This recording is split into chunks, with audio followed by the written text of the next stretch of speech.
The third secret of Fatima. A persecution will come from inside the Church. Pope Benedict XVI warns. By Stephen Ryan. In Flight to Lisbon, Benedict XVI responded to the question of a journalist who asked whether it is possible to include in the vision of the persecuted Church, contained in the third part of the secret of Fatima, also the sufferings of today's Church with sins, sexual abuse of minors. And he did it this way.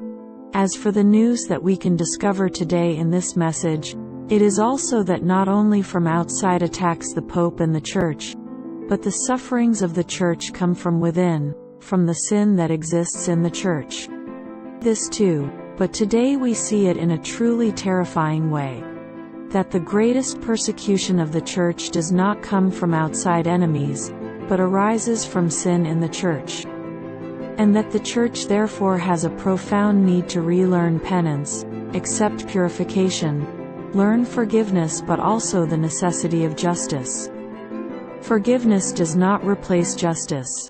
We must learn precisely this essential: conversion, prayer, penance, theological virtues, and that evil also attacks from within, but that also the forces of good are always present, and that finally the Lord is stronger than evil, and our guarantee is for us.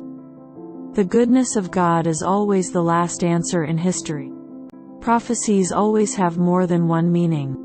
The third part of the secret, Benedict XVI repeats now, is a great vision of the suffering of the Pope, which we can in the first instance refer to Pope John Paul II, Benedict XVI 2010.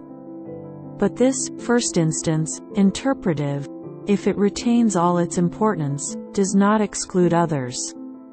On the contrary, in secret, the Pope affirms, the realities of the future of the Church are indicated as they develop and show themselves. So it is true that beyond the moment indicated in the vision, we see the need for a passion of the Church, which is naturally reflected in the person of the Pope. But the Pope stands for the Church, and therefore are the sufferings of the Church announcing. The central image of the third part of the secret is the figure of all the persecutions that the popes and the Church in history continually suffer. Even the betrayal of pedophile priests and the related media persecutions against the Pope are part of the firearms and arrows of the secret, which always soldiers in the service of anti-Christian ideological projects are ready to launch against the Pope. As for the news that we can now discover in this message, confirms Benedict XVI alluding to the issue of pedophilia, which in the trip to Portugal has never explicitly mentioned.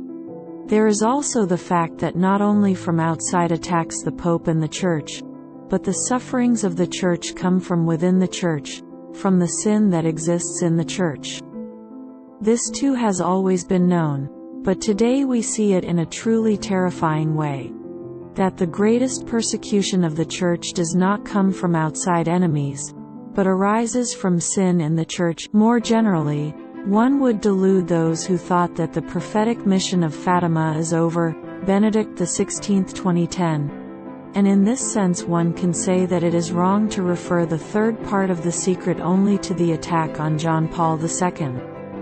In 1917, Our Lady announced a Passion of the Church, Benedict XVI 2010, that will manifest itself in different ways until the end of the world. It is certainly the Passion of John Paul II struck by the attack of 1981. But one can think that it is also the Passion of Paul VI, 1963 to 1978, struck and embittered by the unprecedented attacks of postconciliar theological dissent after the publication of the encyclical Humanae Vitae of 1968. It is the Passion of Benedict XVI, wounded both by the crimes of pedophile priests and by the slander of those who manipulate the tragic cases of pedophilia to attack the Pope directly. It will be the passion of a future Pope in 50 or 100 years, because being calumniated and persecuted is part of the nature and history of the Church, not only according to the prophecy of Fatima but according to the prophetic word of the same Lord Jesus. If they persecuted me, they will also persecute you. JN 15:18.